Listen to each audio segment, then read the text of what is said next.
तर मी रेश्मा पुणेकर, भारतीय बेसबॉल संघाचे कर्णधार. खरं तर आता मी 20 एप्रिलला ज्यावेळेस थायलंड या देशामध्ये जाणार आहे, तो पहिला असे क्वालिफायच्या मॅचेस आहेत त्या ठिकाणी होणार आहेत आणि त्या ठिकाणी माझी भारतीय बेसबॉल संघाच्या कर्णधारपदी निवड झालेली आहे. आता 3 एप्रिल ते 20 एप्रिल हे प्रशिक्षण शिबिर जे आहे ते पंजाब संगोड या ठिकाणी होणार आहे आणि नंतर 20 एप्रिलला भारतीय संघ थायलंड बँकॉक या देशात आपल्या स्पर्धेसाठी त्या ठिकाणी जाणार आहे. तर आपलं भारतीय संघाचं नक्कीच नाव उज्ज्वल करण्याचा आम्ही 100% प्रयत्न करेन त्या ठिकाणी आणि की पहिल्या 3 मध्ये आम्ही नक्कीच येण्याचा प्रयत्न करेन. तसेच मी आजपर्यंत जवळजवळ 28 नॅशनल खेळलेली, 23 राज्यस्तरीय खेळलेली आहे. अनेक मला मेडल सुद्धा आहेत. 6-7 गोल्ड मेडल आहेत.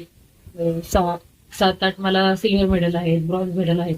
आपल्या महाराष्ट्राचा सर्वोत्कृष्ट पुरस्कार जो आहे शिवछत्रपती क्रीडा पुरस्कार, तो मला मिळालेला आहे. आणि या सगळ्या माझ्या कालावधीमध्ये एक 11-12 वर्षाच्या कालावधी मला मध्ये माझ्या आई वडिलांचे, माझे जे शिक्षक स्टाफ आहेत, कोचेस आहेत, यांचं तसेच समाजातील जी लोक आहेत त्यांनी मला खूप चांगल्या प्रकारे मदत केली आणि त्यामुळेच आज मी इथपर्यंत पोहोचू शकले. तर त्यासाठी मी सगळ्यांचं अगदी मनापासून आभार मानते. थँक्यू.